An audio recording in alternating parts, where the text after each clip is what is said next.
Hello everyone, ಹೇಗಿದ್ದೀರೆಲ್ಲರೂ? Once again ನನ್ನ YouTube ಚಾನೆಲ್ಗೆ ಸ್ವಾಗತ. ಇವತ್ತು ಅಗೈನ್ ವೆಜ್ ರೆಸಿಪಿ. ಇಲ್ಲಿ ಮಾವಿನ ಹಣ್ಣು ತಗೊಂಡ್ಬಂದಿದ್ದೇನೆ. ಕಾಡ್ ಮಾವ್ ಅಂತ ಹೇಳ್ತಾರಲ್ಲ, ಅಂದ್ರೆ ಚೀಪಿ ತಿನ್ನುವ ಹಣ್ಣು ಮಾವಿನಕಾಯಿ ಇದೆಯಲ್ಲ, ಇದ್ರದ್ದು ಮೆಣಸ್ಕಾಯಿ ಮಾಡೋಣ ಅಂತ ಇದ್ದೇನೆ. ಮಾವಿನ ಹಣ್ಣಿನ ಮೆಣಸ್ಕಾಯಿ ಮಾಡೋಣ ಅಂತ ಇದ್ದೇನೆ. ಸೊ ತುಂಬಾ ಈಸಿಯಾಗಿ ಅಂಡ್ ಟೇಸ್ಟಿಯಾಗಿ ಮಾವಿನ ಹಣ್ಣಿನ ಮೆಣಸ್ಕಾಯಿ ರೆಸಿಪಿ ಹೇಗೆ ಮಾಡುದಂತ ನೋಡ್ಕೊಳ್ಳೋಣ. ಅದಕ್ಕಿಂತ ಮುಂಚೆ ಯಾರಾದ್ರೂ ನನ್ನ ಚಾನೆಲ್ಗೆ ಹೊಸದಾಗಿ ಬಂದಿದ್ರೆ ಪ್ಲೀಸ್ ಸಬ್ಸ್ಕ್ರೈಬ್ ಮಾಡಿ, ಮತ್ತೆ ಪಕ್ಕದಲ್ಲಿರುವ ಬೆಲ್ ಬಟನ್ ಪ್ರೆಸ್ ಮಾಡಿ. ಬನ್ನಿ ಇವಾಗ ರೆಸಿಪಿ ಕಂಟಿನ್ಯೂ ಮಾಡೋಣ. ಮೊದಲಿಗೆ ಇವಾಗ ಇಲ್ಲಿ ಕಪ್ಪು ಎಳ್ಳನ್ನು ತಗೊಂಡಿದ್ದೇನೆ. ಒಂದು 3 ಸ್ಪೂನ್ ಅಷ್ಟು ಇದೆ. ಇದನ್ನು ವಾಶ್ ಮಾಡಿ ಇಲ್ಲಿ ಡ್ರೈ ರೋಸ್ಟ್ ಮಾಡ್ತಿದ್ದೇನೆ. ಇಲ್ಲಾಂದ್ರೆ ನೀವು ಮೊದಲಿಗೆ ವಾಶ್ ಮಾಡಿ ಸೂರ್ಯನ ಬಿಸಿಲಿಗೆ ಡ್ರೈ ರೋಸ್ಟ್ ಮಾಡಿ ಮತ್ತೆ ಈ ರೀತಿ ಹುರ್ಕೊಳ್ಬಹುದು. ನಾನಿಲ್ಲಿ ಏನು ವಾಶ್ ಮಾಡಿ ಡೈರೆಕ್ಟ್ ಆಗಿ ಡ್ರೈ ರೋಸ್ಟ್ ಮಾಡ್ತಿದ್ದೇನೆ. ಈ ರೀತಿ ಡ್ರೈ ರೋಸ್ಟ್ ಆಗುತ್ತೆ, ಕಂಪ್ಲೀಟ್ ಡ್ರೈ ಆಗುತ್ತೆ ಇದು ವಾಶ್ ಮಾಡಿದ್ರು ಕೂಡ. ಈ ರೀತಿ ಪಟ ಪಟ ಅಂತ ಸೌಂಡ್ ಬರ್ಲಿಕ್ಕೆ ಸ್ಟಾರ್ಟ್ ಆದಾಗ ಇದನ್ನು ಸಪರೇಟ್ ಆಗಿ ತೆಗೆದಿಟ್ಕೊಳ್ಬೇಕು.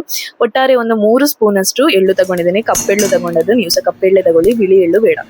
ಇಷ್ಟಾದ ನಂತರ ಇದು ಒಂದ್ಸಲ ರೋಸ್ಟ್ ಆದ ನಂತರ ಇದನ್ನೊಂದು ಪ್ಲೇಟಿಗೆ ಹಾಕೊಂಡು ಈ ರೀತಿ ಕೈಯಲ್ಲಿ ಕಿವುಚ್ಬೇಕು. ಅದರಲ್ಲಿ ಸಿಪ್ಪೆ ಸ್ವಲ್ಪ ಹೋಗ್ತದೆ, ಆದ್ರೆ ಹೋಗ್ಲಿ ಅಂತ ಅಷ್ಟೇ.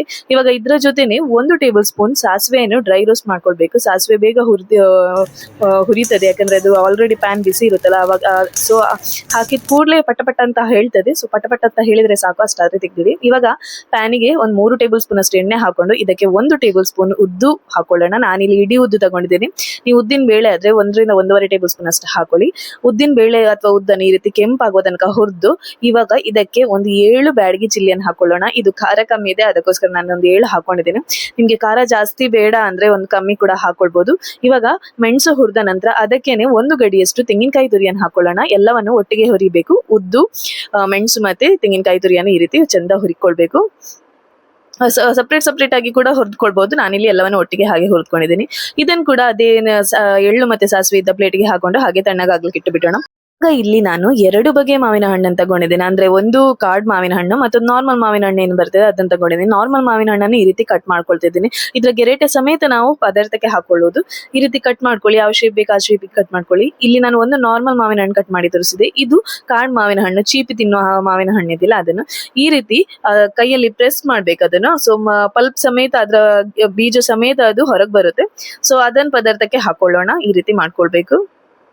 ಅದು ಕಟ್ ಮಾಡ್ಲಿಕ್ಕೆ ಏನು ಬರುದಿಲ್ಲ, ಅದು ಯಾವತ್ತಿದ್ರು ಚೀಪಿ ತಿನ್ನೋ ಹಣ್ಣಾಗಿರೋದ್ರಿಂದ ಡೈರೆಕ್ಟ್ ಆಗಿ ಹಾಗೆ ಹಾಕೊಳ್ಳೋದು. ಇವಾಗ ಅದರ ಸಿಪ್ಪೆ ಏನಿದೆ ಅದರಲ್ಲಿ ರಸ ಇರುತ್ತೆ ಮಾವಿನ ಹಣ್ಣಿಂದ, ಅದನ್ನ ಈ ರೀತಿ ಕೈಯಲ್ಲಿ ಚಂದ ಹಿಂಡ್ಕೊಳ್ಬೇಕು. ಎಲ್ಲಾ ಸಿಪ್ಪೆಯಲ್ಲೂ ಮಾವಿನ ಹಣ್ಣಿದು ರಸ ಏನಿದೆ ಅದನ್ನು ಈ ರೀತಿ ಕರೆಕ್ಟ್ ಆಗಿ ಹಿಂಡ್ಕೊಂಡು ಸಿಪ್ಪೆಯನ್ನು ಸಪರೇಟ್ ಆಗಿ ತೆಗೆದಿಟ್ಕೊಳ್ಳೋಣ. ಇಷ್ಟು ಸಾಕಾಗುತ್ತೆ. ನಾರ್ಮಲ್ ಮಾವಿನ ಹಣ್ಣಿದ್ದು ಸಿಪ್ಪೆ ಸಮೇತ ಹಾಕೊಳ್ಳಿ. ಕಾಡ್ ಮಾವಿದ್ರೆ ಅದ್ರದ್ದು ಪಲ್ಪ್ ಮಾತ್ರ ಹಾಕೊಳ್ಳಿ, ಸಿಪ್ಪೆ ತೆಗೀರಿ. ಇಷ್ಟ ಆದ ನಂತರ ಇದಕ್ಕೆ 1 ಲೋಟದಷ್ಟು ನೀರು ಹಾಕೊಂಡು ಹಾಗೆ ಇದ್ರ ಜೊತೆನೆ ರುಚಿಗೆ ಬೇಕಾದಷ್ಟು ಬೆಲ್ಲ ಸ್ವಲ್ಪ ಜಾಸ್ತಿ, ಯಾಕೆಂದ್ರೆ ಸ್ವೀಟ್ ಇರಬೇಕು. ಇದ್ರ ಜೊತೆನೆ ರುಚಿಗೆ ತಕ್ಕಷ್ಟು ಉಪ್ಪು ಮತ್ತೆ ಒಂದು 2 ಹಸಿಮೆಣಸಿನಕಾಯಿಯನ್ನು ಕೈಯಲ್ಲಿ ರಫ್ ಆಗಿ ತುಂಡು ಮಾಡಿ ಹಾಗೆ ಹಾಕೊಳ್ಳೋಣ. ಒಂದ್ಸಲ ಈ ರೀತಿ ಮಿಕ್ಸ್ ಮಾಡ್ಕೊಂಡು ಡೈರೆಕ್ಟ್ ಆಗಿ ಇವಾಗ ಕುಕ್ ಆಗ್ಲಿಕ್ಕೆ ಇಟ್ಟು ಬಿಡೋಣ. ಸ್ವೀಟ್ ಸ್ವಲ್ಪ ಜಾಸ್ತಿಯೇ ಬೇಕು. ನಾನಿಲ್ಲಿ ಅಷ್ಟೊಂದು 4-5 ತುಂಡಷ್ಟು ತಗೊಂಡಿದ್ದೀನಿ. ಅದರಲ್ಲಿ ಒಂದು 3 ತುಂಡು ಹಾಕೊಂಡು ಮತ್ತೆ ಒಂದು ತುಂಡು ಬೇಕಾದ್ರೆ ಮತ್ತೆ ಹಾಕೊಳ್ತಾನೆ ಅಂತ ಇಟ್ಕೊಂಡಿದ್ದೀನಿ. ಇವಾಗ ನಾವು ಹುರಿದಿಟ್ಕೊಂಡಿರೋ ಮಸಾಲೆಗೆ ಸ್ವಲ್ಪ ನೀರು ಮತ್ತೆ ಸ್ವಲ್ಪ ಅರಿಶಿನ ಹಾಕೊಂಡು ಫೈನ್ ಆಗಿ ರುಬ್ಕೊಂಡು ಬರೋಣ. ಈ ರೀತಿ ಮಸಾಲೆ ರೆಡಿ ಆದ್ರೆ ನಮ್ಗೆ ಮಾವಿನ ಹಣ್ಣಿನ ಮೆಣಸ್ಕಾಯ ಮಸಾಲೆ ರೆಡಿ ಆಗಿದೆ. ತುಂಬಾ ಟೇಸ್ಟಿಯಾಗಿ ಬರುತ್ತೆ ಆಯ್ತಾ. ಸೇಮ್ ಭಟ್ರ ಶೈಲಿಯಲ್ಲಿ ಯಾವ ರೀತಿ ಅವರು ಮಾಡಿದ ಫುಡ್ ಪದಾರ್ಥ ಏನು ಯಾವ ರೀತಿ ಆಗುತ್ತೆ ಅದೇ ರೀತಿ ನಾವು ಮನೇಲಿ ಮಾಡಿದಾಗುತ್ತೆ. ಇವಾಗ ಮಾವಿನ ಹಣ್ಣು ಕೂಡ ಇಲ್ಲಿ ಕರೆಕ್ಟ್ ಆಗಿ ಕುಕ್ ಆಗ್ತಾ ಬಂದಿದೆ. ಸ್ವಲ್ಪ ಒಂದ್ಸಲ ಮಿಕ್ಸ್ ಮಾಡ್ಕೊಳ್ಳೋಣ. ಇವಾಗ ನಾವು ಪ್ರಿಪೇರ್ ಮಾಡಿದ ಮಸಾಲೆನ ಹಾಕೊಳ್ಳೋಣ. ಸ್ವಲ್ಪ ದಪ್ಪ ಬರಬೇಕು. ನೀವು ಫ್ರೆಶ್ ಮಾಡೋದಾದ್ರೆ ಸ್ವಲ್ಪ ದಪ್ಪನೇ ಇಡಿ, ಅಥವಾ ನೀವು ರಾತ್ರಿ ಮಾಡಿ ಬೆಳಿಗ್ಗೆ ತಿನ್ನೋದಾದ್ರೆ ಅದು ಅದರಷ್ಟಕ್ಕೆ ದಪ್ಪ ಆಗುತ್ತೆ. ಬೇಕಿದ್ರೆ ಸ್ವಲ್ಪ ಮಿಕ್ಸಿಗೆ ನೀವು ಸ್ವಲ್ಪ ನೀರು ಹಾಕೊಂಡು ಈ ರೀತಿ ಮಿಕ್ಸ್ ಮಾಡಿ ಹಾಗೆ ಲಿಡ್ ಮುಚ್ಚಿ, ಬೇಕಿದ್ರೆ ಇವಾಗ ರುಚಿ ನೋಡ್ಕೊಂಡು ಬೆಲ್ಲ ಬೇಕಿದ್ರೆ ಹಾಕೊಂಡು ಒಂದ್ಸಲ ಕರೆಕ್ಟ್ ಆಗಿ ಮಿಕ್ಸ್ ಮಾಡ್ಕೊಳ್ಳಿ.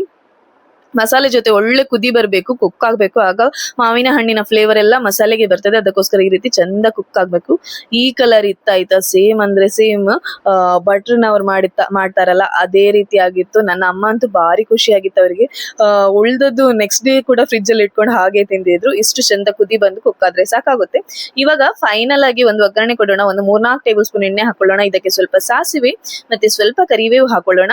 ಇದರ ಜೊತೆ ನೀವು 1-2 ಬ್ಯಾಡಗಿ ಚಿಲ್ಲಿ ಅನ್ನು ಕೂಡ ಹಾಕೊಂಡು ಎಲ್ಲ ಫ್ರೈ ಆದ ನಂತರ ಇದನ್ನು ನಾವು ಇವಾಗಲೇ ಕುಕ್ ಮಾಡಿ ಇಟ್ಕೊಂಡಿರುವ ಮಾವಿನ ಹಣ್ಣಿನ ಮೆಣಸ್ಕಾಯಿ ಏನಿದೆ ಅದಕ್ಕೆ ಹಾಕೊಂಡು ಲಿಡ್ ಮುಚ್ಚಿ ಹಾಗೆ ಒಂದು 2 ನಿಮಿಷ ಹಾಗೆ ಇಟ್ಟು ಬಿಡೋಣ. ಇದು ಮಾಡಿದ ಕೂಡಲೇ ತಿನ್ಲಿಕ್ಕೆ ಹೋಗ್ಬೇಡಿ, ಒಂದು ಗಂಟೆ ಆದ್ರೂ ಹಾಗೆ ಇಟ್ಕೊಳ್ಳಿ, ಇಟ್ಟು ಬಿಡಿ. ಆವಾಗ ಮಾವಿನ ಹಣ್ಣಿನ ಮಸಾಲೆ ಎಲ್ಲ ಇಳಿದುಕೊಳ್ಳುತ್ತೆ, ಒಳ್ಳೆ ಫ್ಲೇವರ್ ಬರುತ್ತೆ ಕಂಬೈನ್ ಆಗಿ. ಸಿಹಿ, ಮಾವಿನ ಹಣ್ಣಿನಲ್ಲಿ ಹುಳಿ ಕೂಡ ಇರುತ್ತೆ, ಸೊ ನಾವು ಹುಳಿ ಹಾಕುವ ಅಗತ್ಯ ಇಲ್ಲ. ಹುಳಿ ಸಿಹಿ ಟೇಸ್ಟ್ ಅಂತೂ ಬ್ಯಾಲೆನ್ಸ್ ಆಗಿ ಸೂಪರ್ ಅಂದ್ರೆ ಸೂಪರ್ ಆಗಿ ಬರುತ್ತೆ. ಇವಾಗ ಹೀಗೆ ಒಂದು ಬೌಲಿಗೆ ಹಾಕೊಂಡು ಮೇಲ್ಗಡೆಯಿಂದ ಸ್ವಲ್ಪ ಕೊತ್ತಂಬರಿ ಸೊಪ್ಪು ಹಾಕೊಂಡೆ. ನೋಡಿ, ನಮ್ಮ ಉಡುಪಿ ಶೈಲಿಯ ಮಾವಿನ ಹಣ್ಣಿನ ಮೆಣಸ್ಕಾಯಿ ರೆಡಿ. ತುಂಬಾ ಅಂದ್ರೆ ತುಂಬಾ ಟೇಸ್ಟಿಯಾಗಿ ಬರುತ್ತೆ. ಒಂದ್ಸಲ ನೀವು ಟ್ರೈ ಮಾಡಿ ನೋಡಿ. ಇದೆಲ್ಲ ಮಾವಿನ ಹಣ್ಣಿನ ಮೆಣಸ್ಕಾಯಿ ಅಥವಾ ಮಾವಿನ ಹಣ್ಣಿನ ಸಾಸಿವೆ ಹೇಗೆ ಮಾಡುದಂತ ತುಂಬಾ ಸುಲಭವಾಗಿ ಮಾಡ್ಬೋದು. ಜಾಸ್ತಿ ಏನು ಇಂಗ್ರೀಡಿಯೆಂಟ್ಸ್ ಬೇಡ, ಸ್ವಲ್ಪನೇ ಇಂಗ್ರೀಡಿಯೆಂಟ್ಸ್ ಅಲ್ಲಿ ಮಾಡ್ಕೊಳ್ಬಹುದು. ವೆಜ್ ಇರುವಾಗ ಇಡ್ಲಿ ದೋಸೆಗೆಲ್ಲ ಒಳ್ಳೆ ಕಾಂಬಿನೇಷನ್. ಸ್ವೀಟ್ ಯಾರು ಇಷ್ಟಪಡ್ತಾರೆ ಅವರಿಗೆ ಒಳ್ಳೆ ಕಾಂಬಿನೇಷನ್.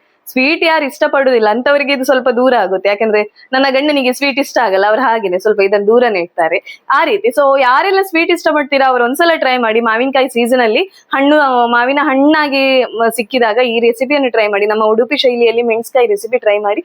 ಹಾಗೆ ಟ್ರೈ ಮಾಡಿದ್ರೆ ಹೇಗಾಗಿದೆ ಅಂತ ಹೇಳಿ. ಹಾಗೆ ಯಾರಾದ್ರೂ ನನ್ನ ಚಾನಲ್ಗೆ ಹೊಸದಾಗಿ ಬಂದಿದ್ರೆ ಪ್ಲೀಸ್ ಸಬ್ಸ್ಕ್ರೈಬ್ ಮಾಡಿ ಮತ್ತೆ ಸಪೋರ್ಟ್ ಮಾಡಿ. ಹಾಗೆ ನಂಗೆ ಸಪೋರ್ಟ್ ಮಾಡ್ತಾ ಇರಿ. ಮುಂಚಿನ ಸಬ್ಸ್ಕ್ರೈಬರ್ಸ್ ಯಾರೆಲ್ಲ ಇದ್ದಾರೆ ಹೀಗೆ ವಿಡಿಯೋಸ್ ನೋಡಿ ಸಪೋರ್ಟ್ ಮಾಡ್ತಾ ಇರಿ. ಓಕೆ, ಟಾಟಾ, ಬಾಯ್ ಬಾಯ್.